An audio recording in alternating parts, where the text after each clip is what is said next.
The views and opinions expressed during this podcast are those of our guests. No one person speaks for AA as a whole. There's a lot said about Alcoholics Anonymous out there. Some of it is accurate, some of it is outdated, and some of it simply isn't true. In this episode, we're exploring how Alcoholics Anonymous, through service, communication, and cooperation, helps dispel misinformation by clearly sharing what AA is and what AA is not. First impressions of AA don't usually come from meetings. They come from conversations, websites, referrals, and what people think AA is can either open the door to recovery or quietly close it before someone ever walks through. But when misinformation is replaced with clarity, the hand of AA becomes more visible and more accessible to those who need it most. My name is Nathan and I'm an alcoholic. Welcome to GSO.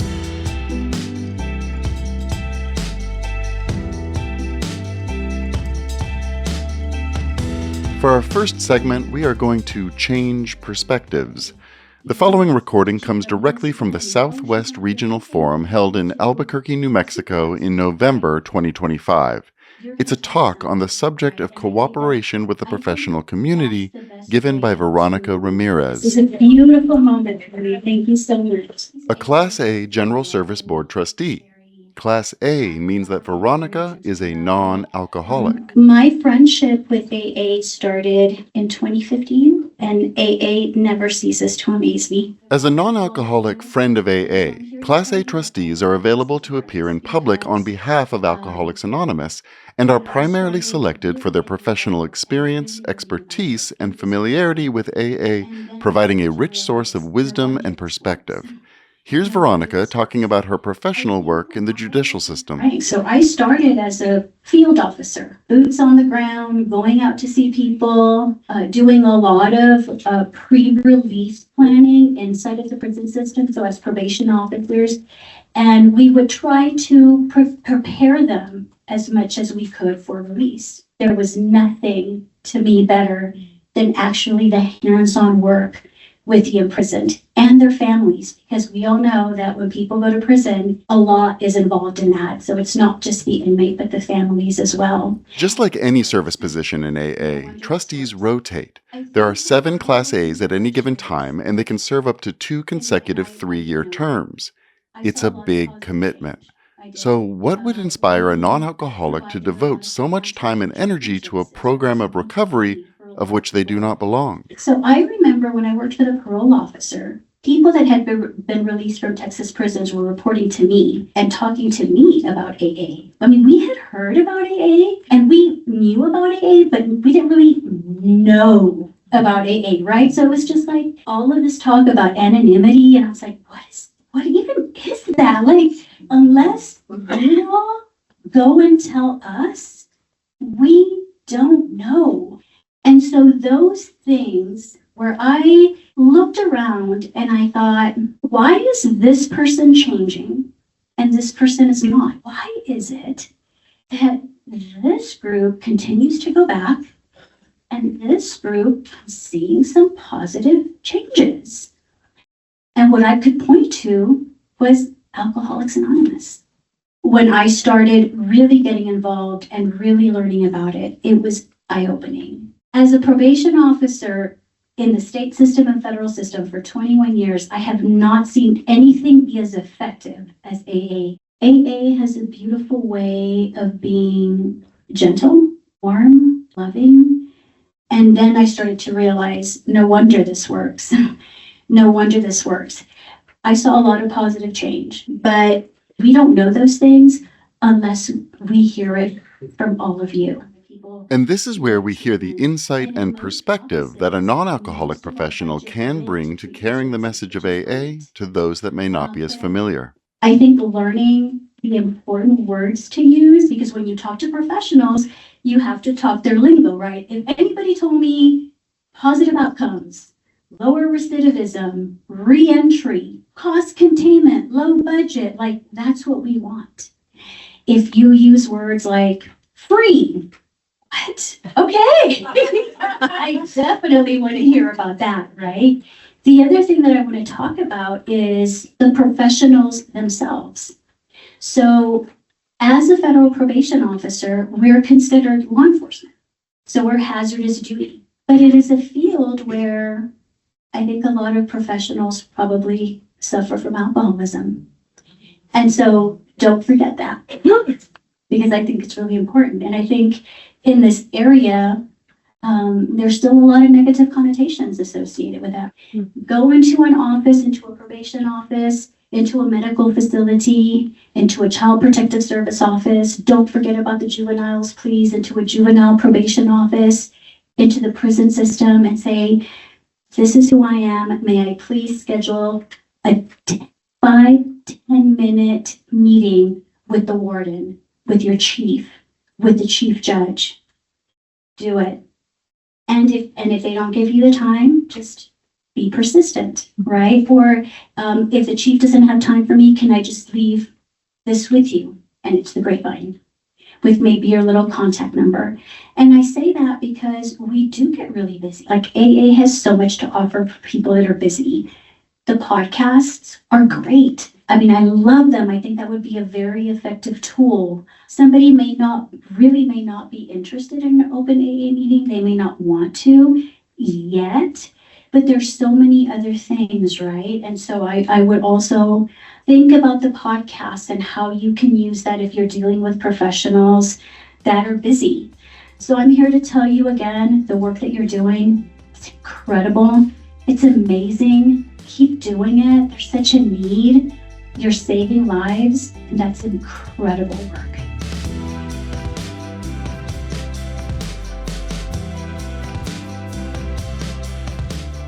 The 12th step of Alcoholics Anonymous states, having had a spiritual awakening as a result of these steps, we tried to carry this message to alcoholics and to practice these principles in all our affairs. While what Veronica said is true, there is a need for this work and it is saving lives. Ensuring sobriety for each member comes from practicing the 12th step, carrying the message of AA to those that may need it. You know, our primary purpose.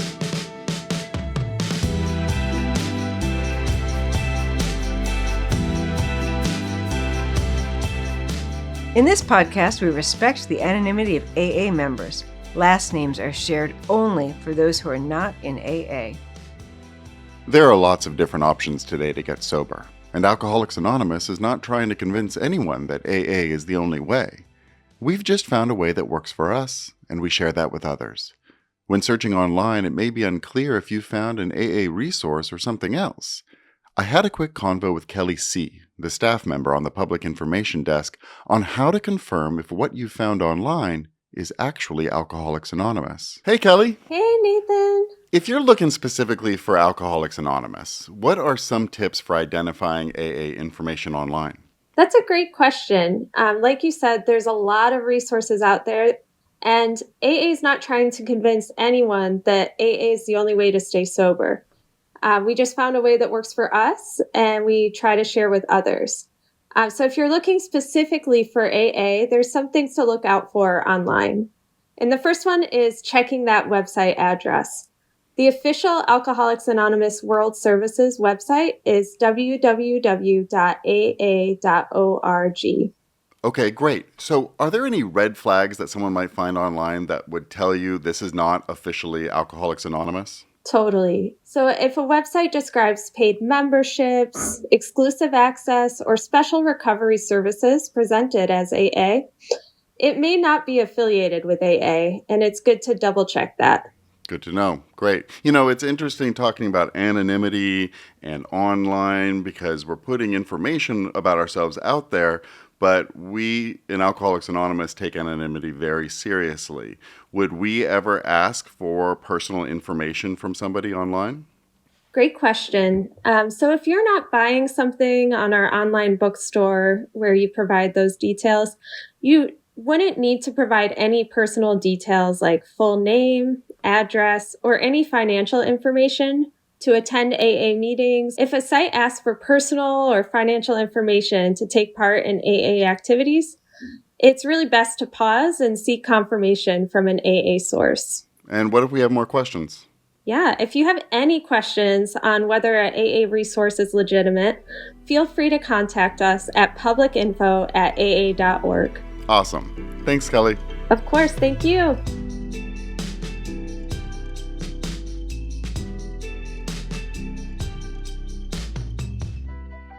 To find a meeting near you or a meeting online, download the Meeting Guide app on your mobile device. Just like the public information resources that Kelly was talking about, the General Service Office supports the efforts of dispelling misinformation about AA in a number of ways, like providing reliable literature, cooperation with the professional community, and guidance that helps groups stay unified in message while remaining autonomous in action.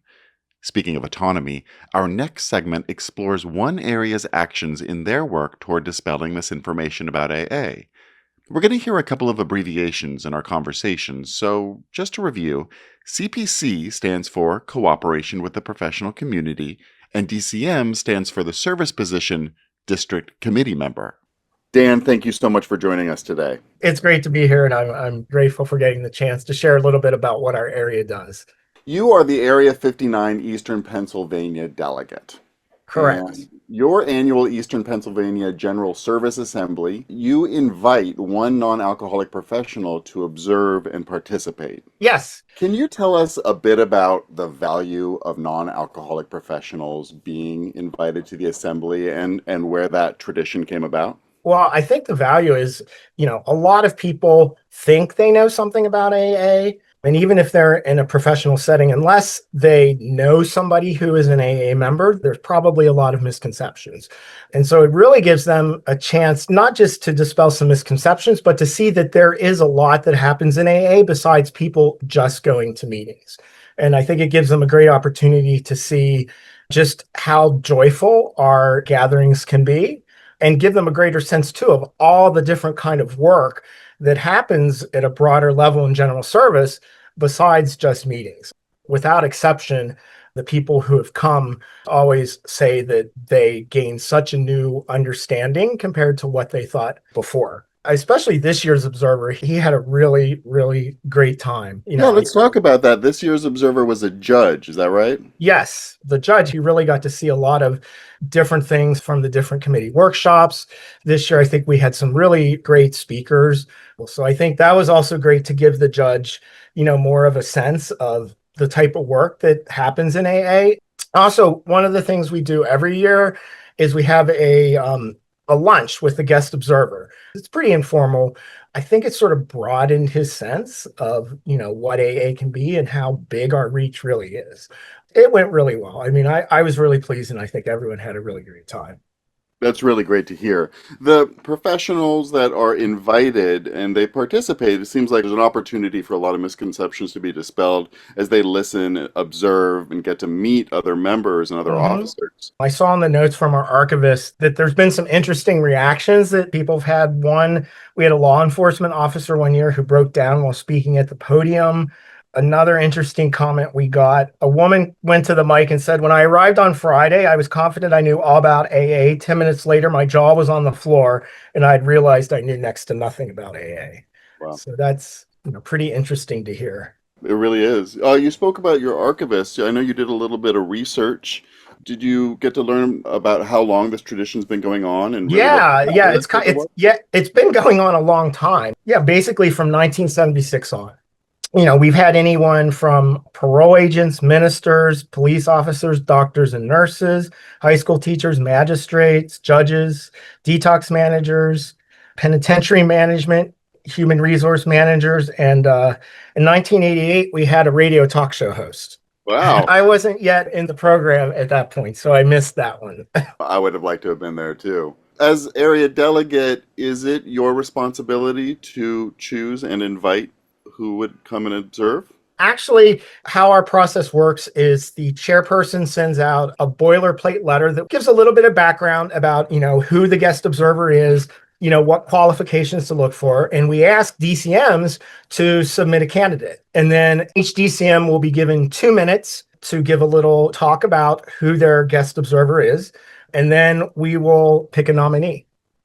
Wonderful. I'm inclined to ask if there's a criteria you're looking for, but it seems like there's such a wide swath of professionals out there that would benefit from this. Or Yeah.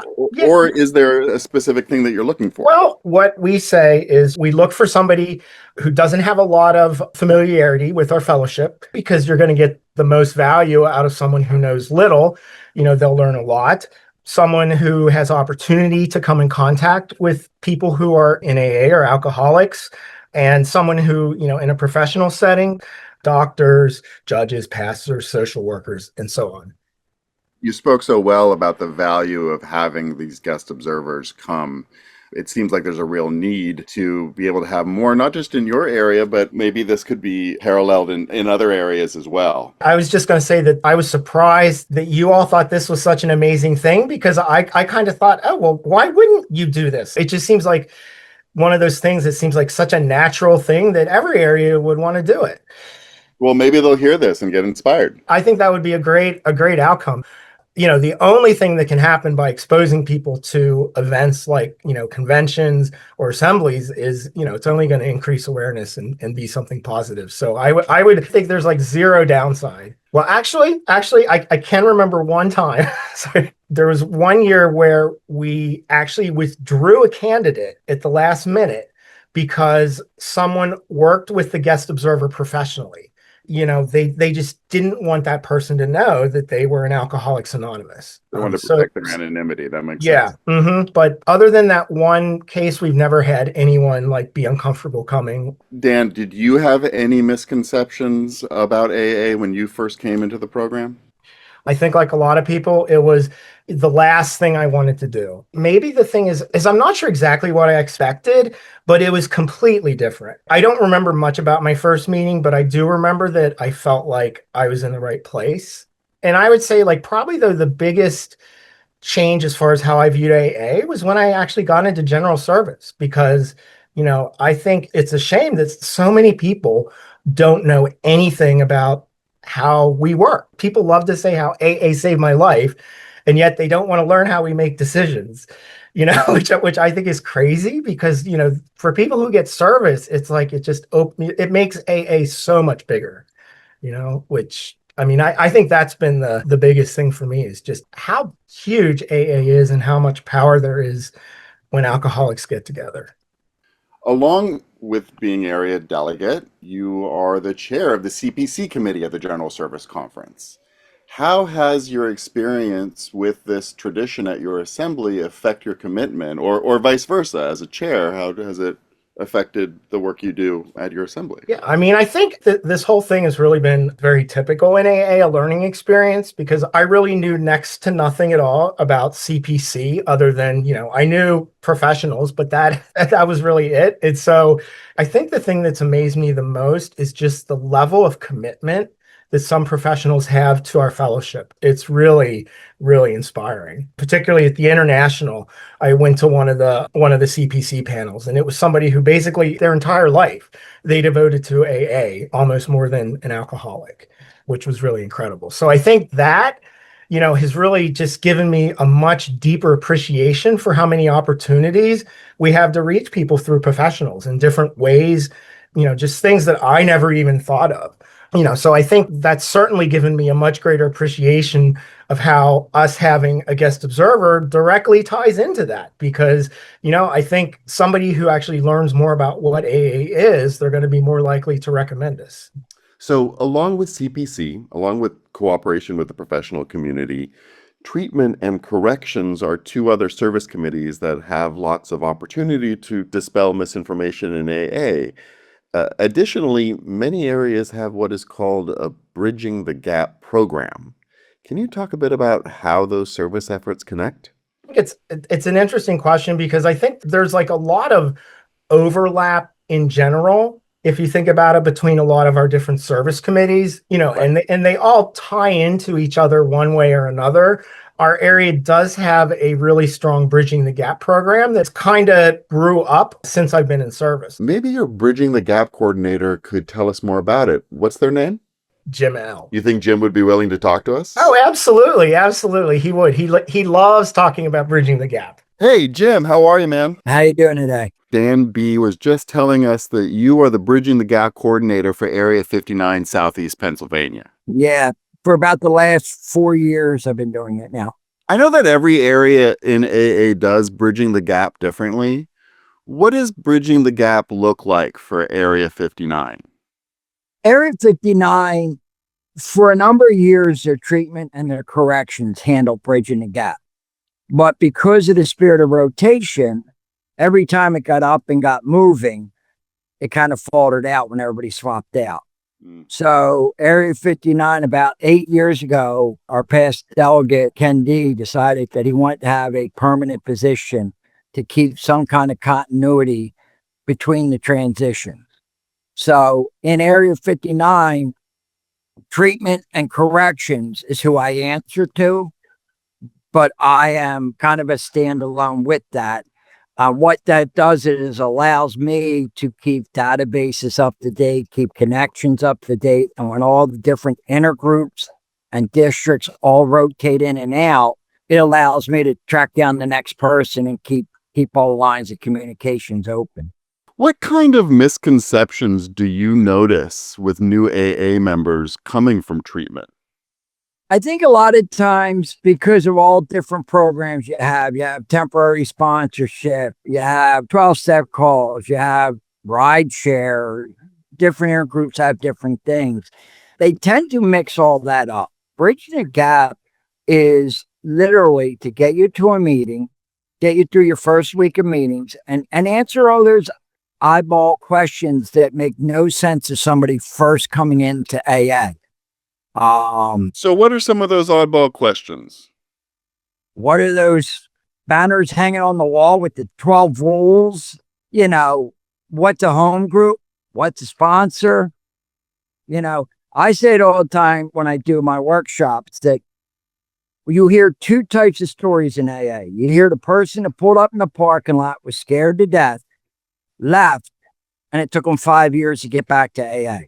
Mm-hmm. And then you hear the other end of it where they pull up in a parking lot, they're scared to death, they're going to leave, and somebody knocked on a window and said, "Hey, you looking for an AA meeting?" And I haven't left since. Then you know you got them when they start asking you questions like, "Well, what about this meeting?" Or when's that person speaking? They start asking questions rather than what is all this stuff. They start asking specifics like, where is the noon meeting at such and such church? Where is the church? You know? That's when you know they're kind of tied in. Do you find a difference in reactions when we're talking about bridging the gap, specifically for treatment? What about corrections? Are there different kinds of misconceptions, different kinds of approaches in dispelling those misconceptions when working with someone that's coming out of a correctional facility? There is.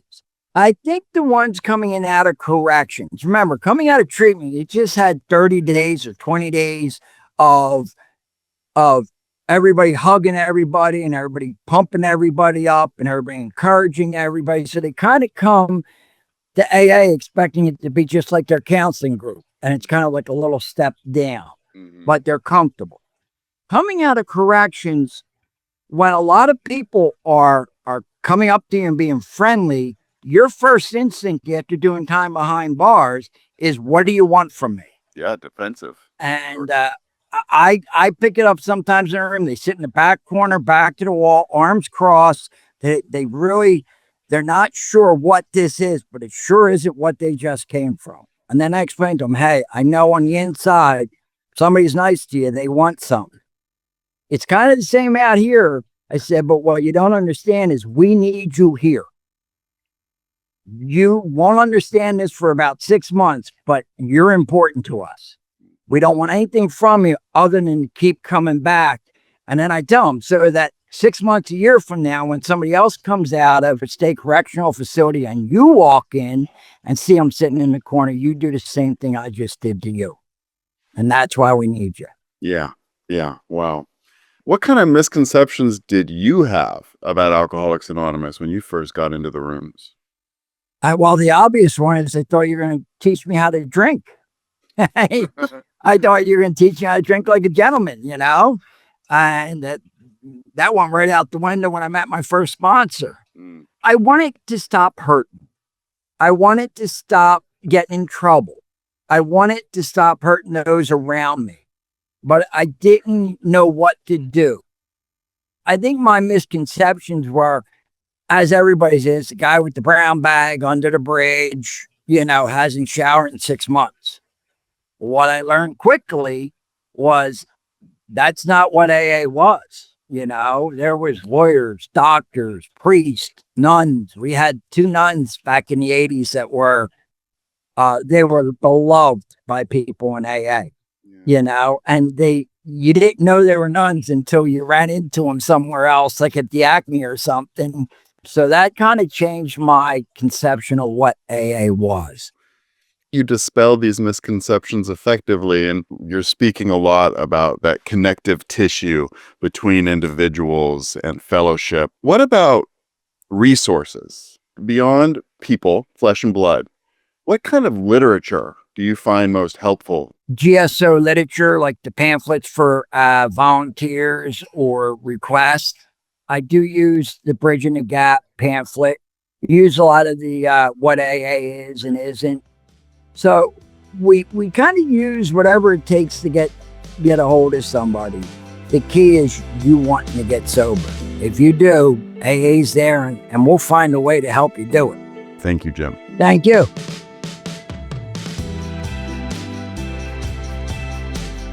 More information on all the services you just heard about can be found at aa.org. For specific inquiries about cooperation with the professional community, you can email cpc@aa.org, and for corrections, contact corrections@aa.org. For Bridging the Gap and treatment, contact tf@aa.org. That's T as in treatment and F as in facilities, tf@aa.org. AA members, how does your area connect with professionals? We'd love to hear your experience. Please email nominating@aa.org. And if you haven't already, subscribe to this podcast so you can keep coming back. Thank you for listening to Our Primary Purpose, a podcast produced by the General Service Office on behalf of the Fellowship of Alcoholics Anonymous in the U.S. and Canada.